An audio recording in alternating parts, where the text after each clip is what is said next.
How can you transform your plunking piano part into peaceful pastures? That's what we're going to discuss today during Dr. Doug's Daily Tips for How to Write Great LDS Church Music.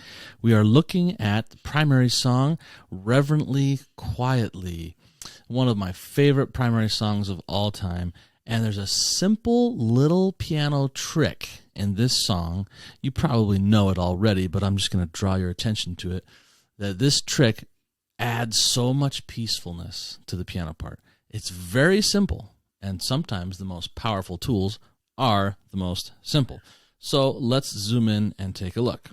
Here at the very beginning, we have plain old C major for 3 measures. And then G major. Okay, it's fine. But the left hand does something so simple that creates this beautiful sense of peacefulness, and it's the little commentary after the singing. And each of those 3 measures I've just marked.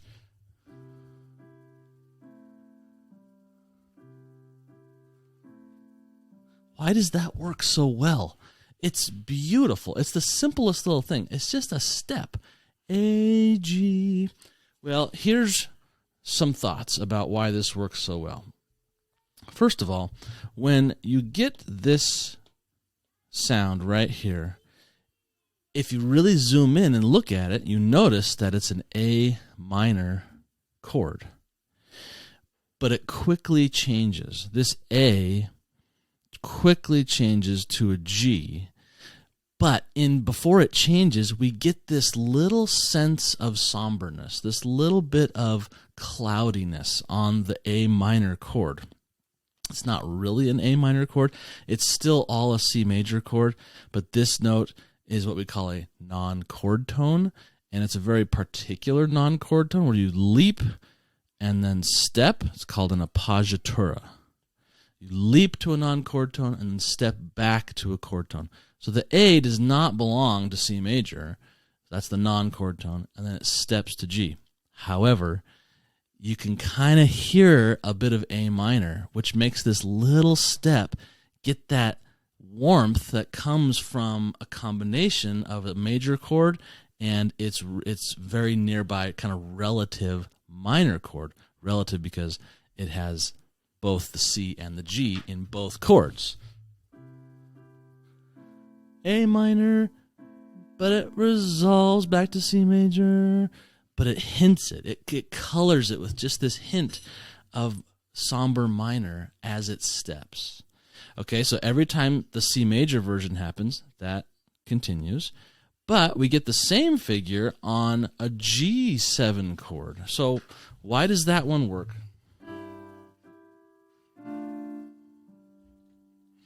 It's the same kind of thing. It's an appoggiatura. We leap to a non-chord tone, which is an appoggiatura, and then we step to a chord tone, part of the G7 chord.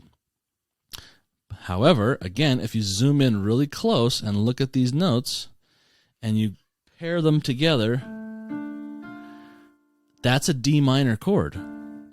So going from G7 to a quick non-chord tone, which kind of sounds like D minor, because it is, but it resolves back to G.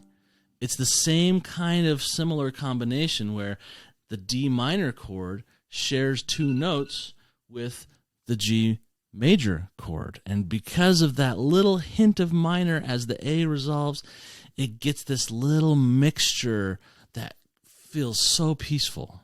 Okay, so finding a stepping voice that gives off the flavor of another chord that has a different quality, like minor, but then resolves back to major, that's the trick. That's what's happening here. All right, let's keep going. That same 5 chord, the G7, happens again and again. Now, at the end of the second phrase, we get the same step, but we get it upside down. And we get a little bit of a different rhythm.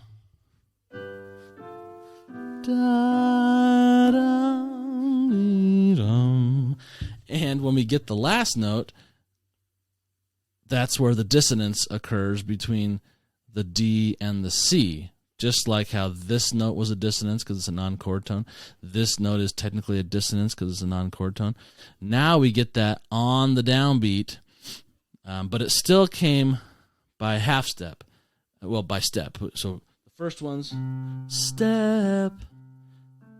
Second one, step. Now this third one, step the atom. So sort of a culmination of the first stepping downs of A, G, and now B, C, sort of completes it. All right, but it's still a step, but the opposite direction. Clever way to develop the step. Then we go back to what we had before.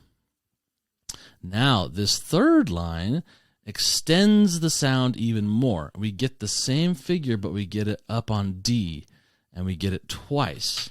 So humbly now. Hear how that's a dissonance? It does not fit the chord. It's a non-chord tone. It's another appoggiatura. Leap to a non-chord tone. Step back to a chord tone. And the combination of this stepping with the chromatic note of B flat, whoa, that makes it even more peacefully delicious. And then it repeats the same figure, because now we're in a pattern, right? We keep having this pattern of step, step, step, step, step. So it's become a thing now. It's part of the mantra of the piano part. Then that same step happens 2 more times between the D and the C, but now we get this F chord, and then F minor with D, C.